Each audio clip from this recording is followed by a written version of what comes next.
Hey there, do you dream of escaping into a book? Maybe your escape includes a cozy cabin in the mountains or a magical town along the coast. Either way, you're in the right place. Welcome to Literary Escapes with me, Becky. This year on the podcast, we're exploring the United States. So every week I'm going to bring you a new book set in a different state. So let's see where we're going today. Welcome back to the Literary Escapes podcast. I am excited to be continuing on our jaunt across the country in the Read Across America or Read Across the US book club. And we are in our 26th week and we are hitting West Virginia today. Our tour guide to West Virginia is author Lindsey Jesionowski. Welcome, Lindsey. Thank you for having me. I'm happy to be here. I am excited to talk to you. West Virginia is one of those states that I've been through, but I don't know if I've ever actually been to it. Then I think you have that in common with like about 95% of America, honestly. Exactly. I'm going to convince you to maybe stop next time, but I like that. But that's definitely, I mean, I get that. West Virginia is kind of like in the middle of a bunch of places you've probably traveled and to it's really around the close to a country. lot of places. So yeah, It is. So it's unique in that way. love But that. I grew up there. I lived there until I was 27 when I got married, Wow. and I adore it. I moved because my husband had a job in the Pittsburgh area, but we're still like an Darn hour husbands. away. I know. We're just an hour away from my hometown still. So we actually just Oh, went that's there awesome. yesterday to visit my parents and hang out. And I love being there.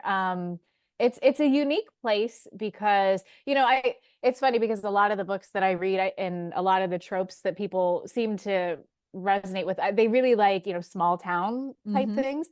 Um, but West Virginia is kind of like a small town of a state. The Like whole if state. that makes Yeah, sense, that's because I the was whole thinking state, that like, too. The whole and state's like and a big small town. it is. So like, it's so funny because, I've met a lot of people on this authoring journey, and someone was like, hey, my grandparents live in West Virginia, and I used to travel, and visit them in the summers. Do you know where such and such city is? I'm like, yeah, and I actually know a few people that live there. So it's kind of, I don't know everybody in the state, don't get me Right, wrong, but it's right. like you can at least like you either know of a place or know someone who lives there, or it's kind of unique in that way. I love that. Yeah. um yeah, so I'm actually from the northern panhandle. So it's about an hour, Wheeling is the city. It's about an Okay. hour outside of Pittsburgh, Pennsylvania. So That's awesome. Yeah. um we kind of have the best of both worlds because, you're not too far away from a city, but a big city, but then you're in rural West Virginia, and it's beautiful and it's awesome, and I've loved it. But I think, some people that I've met through this journey that aren't like have never even been to West Virginia, or they're on the West Coast. I'm like, oh yeah, within 25 minutes I can hit 3 states because of where I live, because it's just like all right there. They're like, what? That's So so living that's in Florida within 25 minutes. I can be on a coast, but yeah. there's no way I'm out of Florida. That's yeah. My uncle lives in Florida, and I just remember the first time I think we went to Disney, and it just felt like we were driving and driving and driving. I'm Forever like, we're and still in ever. Florida. I figured we were just gonna like end up in the ocean, just keep going, and that's but yeah, that's it's nice. So my series is set in my hometown of Wheeling, West Virginia. So it was fun to be able to add, a lot of local flavor, things that I love about the city. There's some restaurants in there that I love, like local restaurants that I shout out in the book. And some Oh, people have that's said, oh cool. yeah, I've gone to that, or oh, I want to go to that place. I'm like, you should like go visit. That's really cool. That's Um, a lot of authors will kind of shy away from that and yeah. do like a made up city, a fictitious city based Mhm. on Yeah. wherever, or they'll make Yeah. up a restaurant that's based on whatever. So I love that you just Yeah. kind of went there. I Yeah. That's really Yeah. I fun. literally like called them out in the book, which is fun because those are places that I've gone. I know a lot of the owners of those places, That's not, I'm not awesome. like best friends with them, but like I know who they are. I know their families. And so that was really important to me to be able to do that. Now, there are a few fictitious places. My Sure. coffee shop, Mountain Brew, is not real. I needed a place that was a coffee shop by day, pub by night, and we don't have Okay. that. So, but maybe someone will get the idea. I don't know. There you So, go. Wouldn't that be but fun? that would be really fun. The fitness center where I used to teach, I was a group aerobics exercise instructor. I did water aerobics and Zumba and all the things. But the fitness center that's in Alone Together and Shut Up and Dance is actually based on where I taught. So Oh, that's fun. what was fun was my group of water aerobics ladies who are more senior variety Right. and speaking their mind and whatnot. I actually kind of shouted them out in the book in a more exaggerated way. I mean, Sure. they weren't that Rambunctious, maybe. neb-nosy, I but don't know. Yeah. they were rambunctious. But it was fun to be able to like include things like that. That's So, awesome. How fun. but my favorite, I think, nod is Ogilvy Park, which is in Wheeling. It's just an amazing. I love it there. I love going there. They have the Christmas light display, which is a huge. I think it's like the second highest grossing event or whatever that brings revenue into the city. Wow. It's amazing. So I actually Mishaps and Mistletoe is kind of centered around Christmas at Ogilvy, which Yeah. is a lot of fun. I set several scenes in my other books there. It's just a beautiful, beautiful park. Oh, The cool. zoo, and one of my best friends just got married there last fall. So while we were there for the weekend, I was like, oh, I was in the process of writing a fall book for this year. And I'm like Nice. writing notes. I'm like, okay, what am I seeing? What am I feeling? Like, because it's, Yeah. you're What does it smell there, like you this gotta time of year? you Yeah. got to soak it up, because now I'm putting finishing touches on it. It's like 95 degrees outside and I'm not really in Right. You're fall not in the mood. fall So mood. Yeah. exactly. So I'm going back through my notes, trying to remember what it was like when I wasn't sweating in places I didn't know I could sweat. So Exactly. trying to get the That's feel of awesome. it. So, That's yeah, funny. but So West Virginia has mountains, right? lots, yes. Okay, that's what I Lots thought. of mountains. Yep, yep. And is it on the coast also or no? No, so that's something so we in the Eastern Panhandle, you're very close to DC. I know a lot of people actually that Okay. like work in DC that live in West Virginia and then just commute because it's not very far. That's But we are interesting. not we aren't yeah, it kind of well, the cost of living is a lot cheaper and then you can kind of have you're not living like Best in of the both city. worlds. So Yeah. exactly. So that's very attractive. That's interesting. Yeah. So but even so, I would say probably like the nearest beach from there, you're either looking at Virginia Beach or maybe like Ocean City, Maryland, something like that. So we're Okay. not really near the ocean, but I mean it's closer than like Accessible, but land. not Yeah, on it's the, yeah. accessible. Okay. Exactly. Okay. I know that this is something growing up in West Virginia that I think, and I think I have a theory, but people, that I would meet like on trips or things like that. And I'm like, oh yeah, I'm from West Virginia. And they're like, oh, do you go to the beach all the time? I'm like, no, Virginia is not West Virginia. Like there's a whole thing A about whole the different Civil state, War, believe it or like not. that Yeah. happened. Well, I said to my friends, because this has happened several times and to all of us, So I funny. said, Oh I my think it's gosh. because there's, a North and a South Dakota, a North and a South Carolina, but there's just a West Virginia, there's no East Virginia. So you Right, don't, right. There's I don't know, but Virginia and like then we are there's, our own yeah. state. So, like that's so Civil funny. War.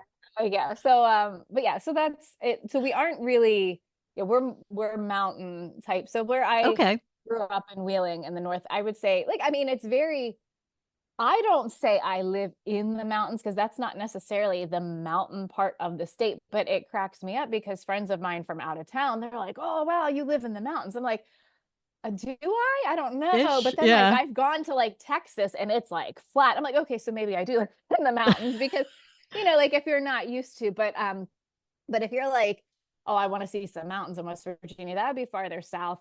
In the actual like Appalachian. Okay. Like That's, it growing gets, up in Florida, we have like flat as well. yeah. And we think that, anything above like 5 feet is like Yeah. huge, Yeah. Yeah. Well, so it's and all perspective. exactly. I've been to Florida several times, but I've driven, so maybe it's different. But I remember the first time I flew into Dallas, and I was like it just was flat. I was like, and I was with my husband. I And was it's like, oh so my goodness, big. like Yes, like I felt like I could just see forever. I'm like, you can't do that here. Like that's not, I mean, so I would say we live in very big hills in Wheeling, West Virginia, but the mountains are farther south and Okay. it's gorgeous. Like where the New River is, the New River Gorge, they have like a whole, festival and things like that. I mean, it's just absolutely beautiful if you That's Google really just like, cool. especially in the fall. I would say like if you're ever I know, speaking of Florida, my uncle who lives in Florida, I mean, he grew up in West Virginia, but he lives in Florida now. He'll come up in the fall just to like see Just to see foliage, like fall because again. Yeah. it's just so pretty. So it's definitely something. But I mean, they have all that's farther south, they have all the whitewater rafting and the, Right, lots right. of hiking. And a friend of mine, she goes down there and does like lots of rock climbing. Cool. Okay. I'm not a rock climber. I'm more of like a let's sit on a rock and admire the scenery. I feel ya.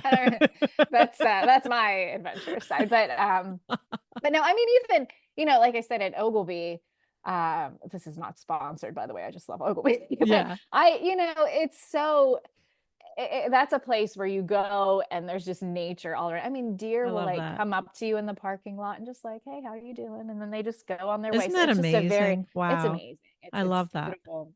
Yeah, very So, peaceful. what's your favorite time of year in West Virginia, in your area? Fall.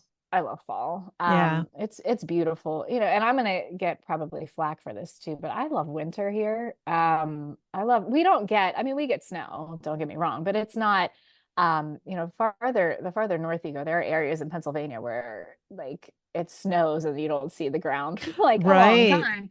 It's not so much like that in West. No, well, now I will say that like in the mountains, it's like that. Right. But where I grew up, I mean, we did get a lot of snow, but it wasn't, it's just pretty, Okay. and I do like that. But fall's my favorite because it's just the weather is perfect. You're not sweating. The humidity, which you can see me now, but everyone else can't. I mean, it's like humid city here, Yeah. and I've got the big poof going. But when you get into the fall, it's perfect. It's That's gorgeous. awesome. I this was research that I did for a book last year. But October is our driest month of the year in West Virginia, which makes sense. It's always just so sunny, and I don't know, fall is just amazing. October in That's really particular. cool. I had my first like real fall experience just a few years ago because, growing up in Florida, we don't do fall. We get a couple of weeks in February that are kind of fall-ish, Okay. but we don't get fall. And yeah, October's like 80, upper 80s, high Okay. Yeah. humidity still. And so we went to Nashville and it was amazing. The colors of the trees, it was eye-opening. I had no Yeah. idea I mean, of course I knew that these things existed, but Yeah. I'd not experienced it in that way, and it was just super cool. So Yeah. that was fun to Yeah. see. Well, it's like somebody just like turns a bright light on all of a sudden, like the foliage. I like in Yeah, the it's really winter cool. too, when it snows and at night, and it almost like looks because snow's white and it almost takes on like a bright kind of. And I think you need that in Right. winter, so I do like that as well. But no, fall I think is the best, That's and awesome. that's if you want to go down into the mountains and see. I mean, it's just trees. It's gorgeous. So That's fun. that's what, as your tour guide, I would recommend a fall visit. Awesome. Very cool. So now, how did you become an author?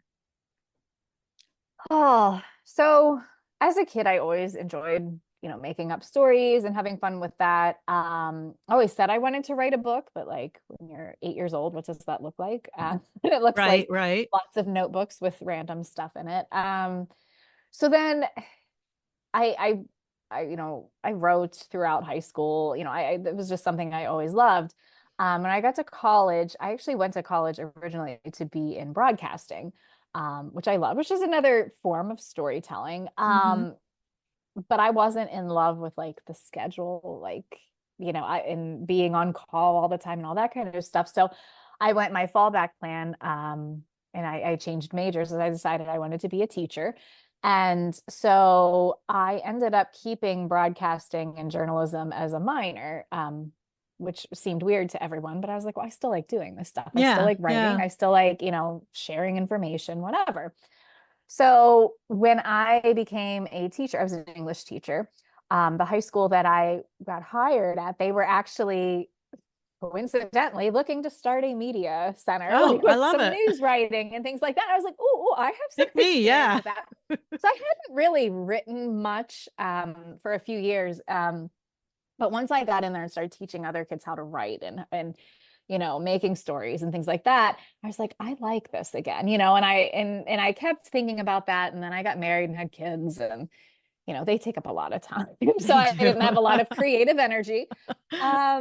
But then when the pandemic hit, I got an e-reader, and I started downloading all these books, and I started to notice a theme. They were all like sweet, happy, romantic comedies. And I was like, I I like wonder if these. I could write one of these, because I knew I wanted to write a book at some point. I didn't know when, and I didn't know what kind.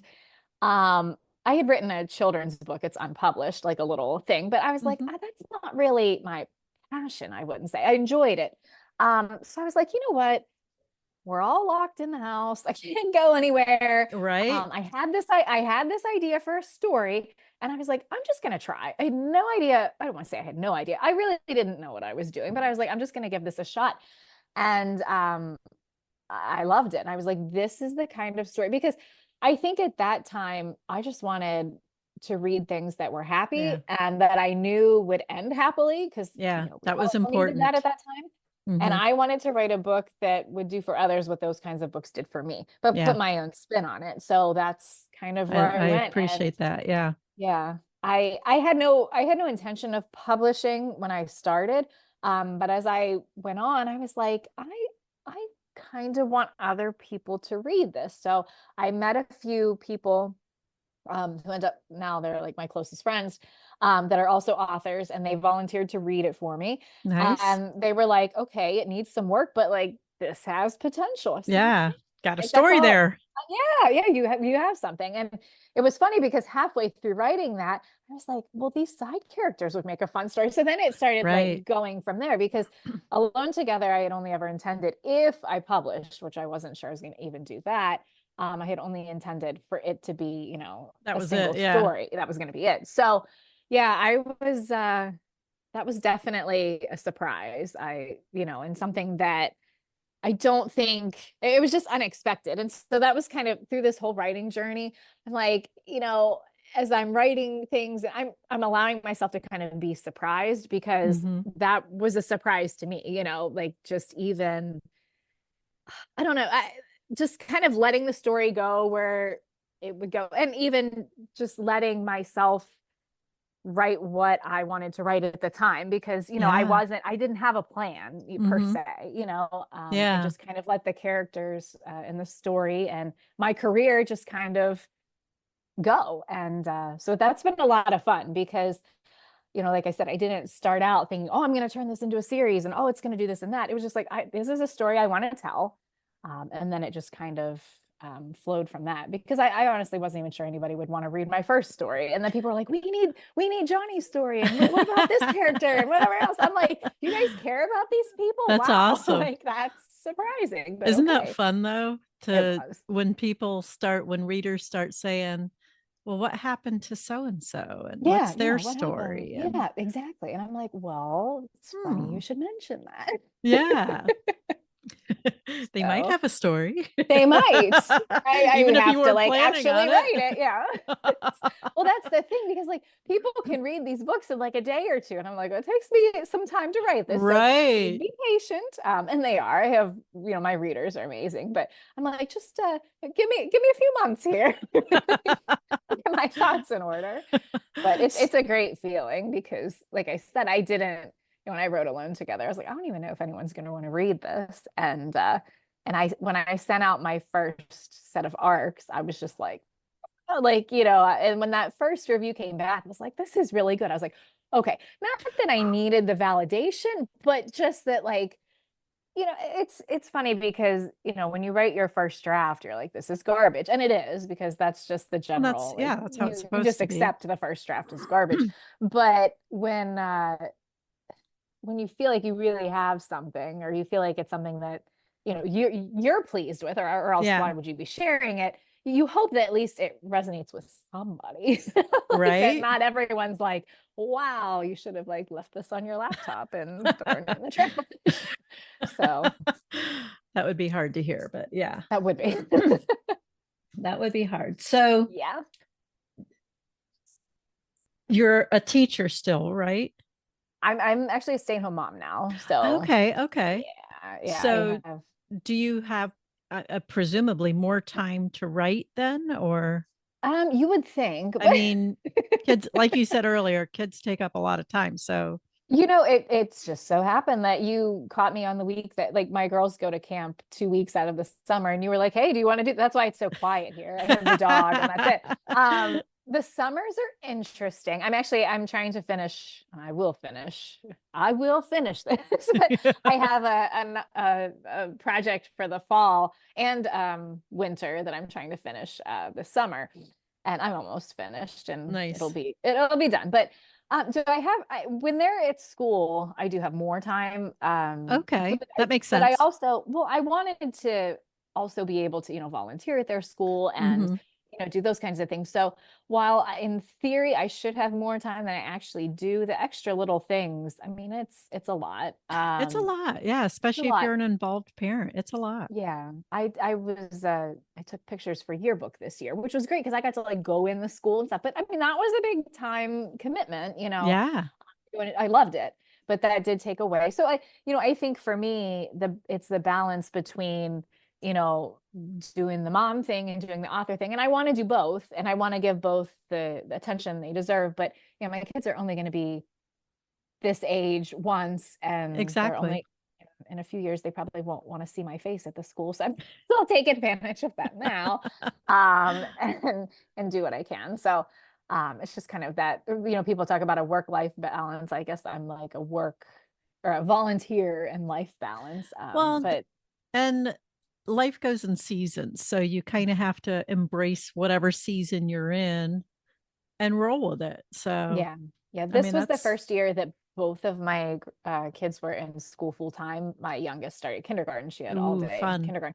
So that was weird. Like I dropped him off and Yeah. I came home. I was like, huh, because when she was in preschool, it was just like a couple hours she was gone. So it's like, and then when they Yeah. got home, it was time to go back. I'd write like half a scene and then it's like, oh, gotta go pick her up. But this, I sat down and I was like that. I still remember that first day. I was like, I was buzzing around here, getting everything done, all my chores and everything else. And it was like 9:30. I was like, okay, then like I don't have to work that fast. That's that funny. was that was an adjustment. But you're right, it's a season. And I've learned that in Yeah. this season I don't have to go at hyper speed because I have a little more time. So Well, and it's like, readers are appreciative of books when they come out. And yeah, while they yeah, definitely read them much quicker than we get them out, that's okay. Yeah, it yeah. is what it is. I say that a lot because I'm not the fast. I'm a plotter. So so it does take me a little time to get, my thoughts in order. Once Hmm. I get grooving, I mean, it still takes me time. I know there are people that can write a book in like a month. I'm I not one of know. those people. I am Um not I either. I'm envious of them, but I am not one of those people. Same. It would be nice, but I just and I've tried. I'm like, oh yeah, I can crank out, and I'll have a really good week where I could be on pace to write a book in a month, but then like the next week it's like wah, wah. Like Right. I'm like Yeah, out of I words.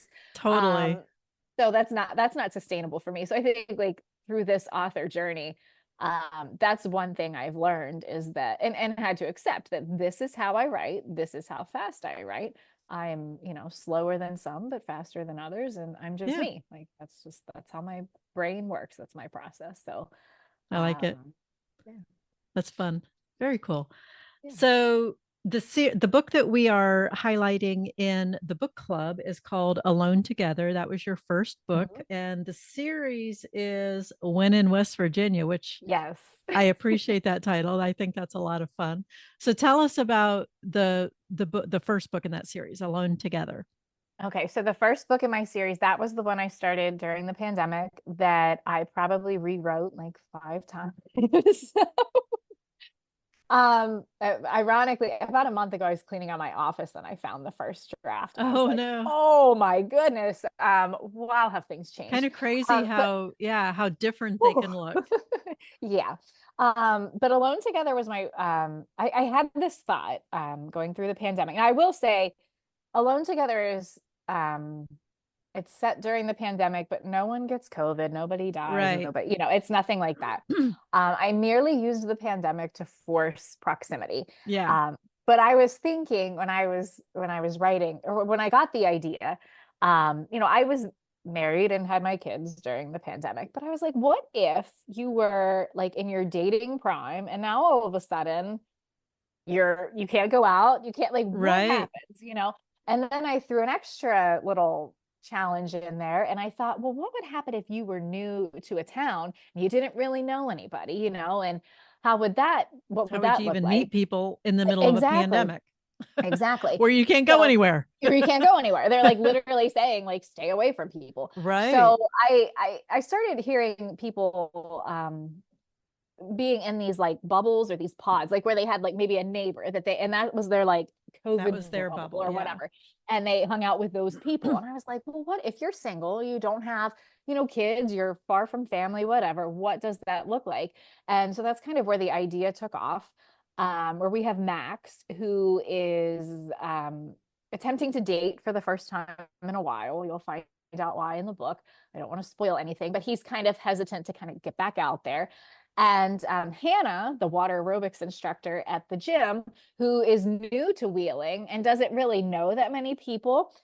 And so she's had some heartbreak in her life as well. And, she's not dating anyone. And so Max gets the idea. He's like, oh, maybe, I'll ask her out. He's trying to work up the courage. And then he's like, all right, the next day I go to the gym, I'm gonna try.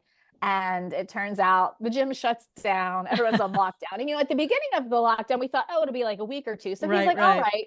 right, I'm I'll wait it out. Yeah. is it a bad sign that the first time he's asked a girl out in like 10 years, the world shuts down? Probably, but like he's still thinking like maybe there's a chance. That's so And funny.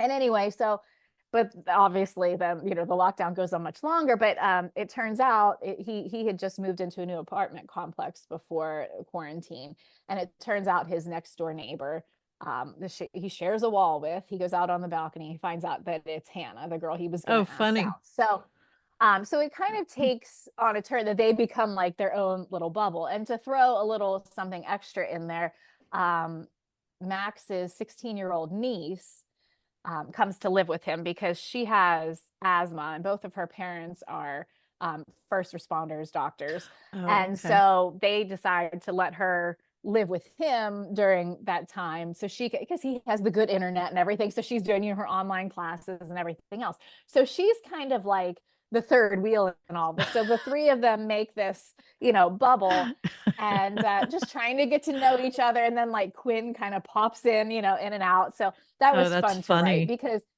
it was more like a brother sister relationship because she's 16 and Right. he's like late 20s, early 30s. So it was kind of like a brother sister relationship rather than, uncle and niece, but it made for quite a few comedic moments that I enjoyed. But that's where the idea came from. So it was, I enjoy a good forced proximity story. Yes. And I thought that was kind of fun to,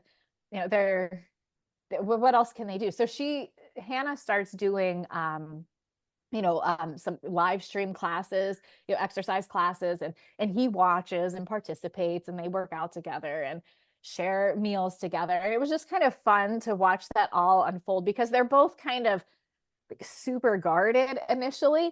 But because the pandemic, they had time, they were able to just like Right. slowly kind of ease back into, Well, and relationships or having whatever.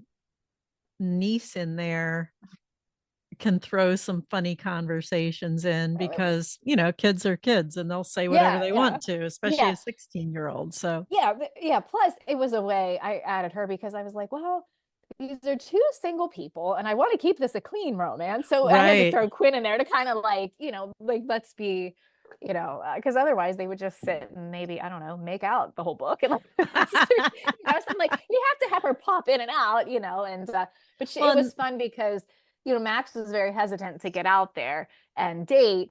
And she kind of gave him a bit of a push because she knew his history and backstory and everything. It was like, come on, Uncle Max, like, you know, just you can do this. Go for it. So yeah, she was kind of his cheerleader, which was that's fun.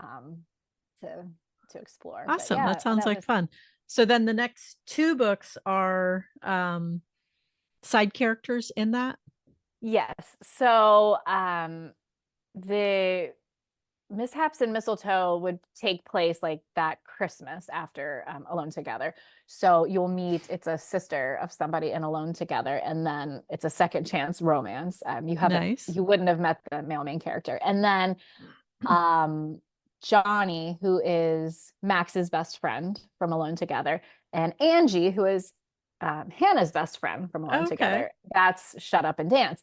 And the funny part was, you know, in Alone Together, people really liked Johnny, the side character. They loved it because he's just kind of like, he's just funny and goofy and out there.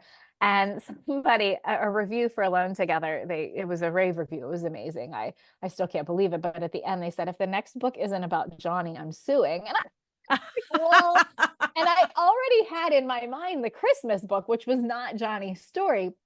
And chronologically, like I couldn't flip them, you know? Right.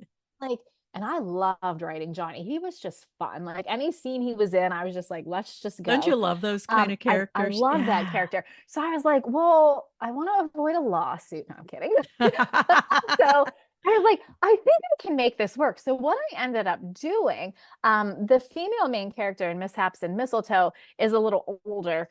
And she needs a bit of a push. So I actually had Johnny, you know, like everyone needs like a best friend in these books, you know. I kind of had him be her begrudging best friend. Like she's like kind of like that pesky little brother / best friend character. So Johnny is in Mishaps in Mistletoe quite a bit. In fact, he meddles a bit in that book. And so I was like, number 1, people seem to like him. Number 2, I love writing him. So it kind of, you know, and then in Shut Up and Dance, he gets his own book. But that was fun. When that was a way of kind of appeasing the readers. I don't read many reviews, just ones that maybe I'm tagged in or people send, but that was one. And when I saw that, I was like, you know, it's like, I think I can put him in the story. I was like, I want to put him in that. So I did. And it was a lot of fun. And so you're writing the next one now, finishing it up? So I'm actually, I am writing a surprise story that's coming out this fall. So it's connected to the series, but it's not actually in the series. And I haven't announced it yet. I probably will in the next like month or so. And then I have something up my sleeves for the winter that's a little different. Not different, but it's still a secret too. Awesome. That I'm actually doing with some other people, which is why I can't say anything. So, right. Just kind of be on the lookout for that. But excellent. What's coming out this fall is a bit of a surprise, but people were asking for it. So if any of the people that were asking for it are listening to this, they'll probably know what it is. But fun. It's still not quite out there yet. But awesome. I'm almost. And so that'll be this fall then? It'll be this fall. I'm looking early October release. So nice. Okay. Yes. Yeah. Very good. Well, good things to look forward to. Yeah, that's I took a little bit of a break earlier in the year from writing because I was just I had written a bunch really fast and I was like, I'm just gonna kind of pause a little bit and I'm refreshed and the words are coming, which is always a good thing. That's always a good thing. But I was glad I kind of took a brief little pause. It just the end of the school year and everything just gets so busy and there was just so much going on and I was trying to squeeze stuff in and I was like, let's just, you know, relax a second and then we'll go from there. But nice. Awesome. Well, thank you for being part of the book club. I greatly appreciate it. And if you haven't read a book in West Virginia yet or haven't visited West Virginia yet, go pick up Lindsey's book Alone Together and get started on her series. So thank you for being with us today. Thank you Lindsey. for having me. Thanks for joining me today. If you'd like to be part of the Read Across the U.S. Book Club, I'd love to have you join us. There is a link in the show notes. So just head down there and click and we will welcome you in. So see you in the book club, I hope. Have a great day, and we'll see you next week with a new episode.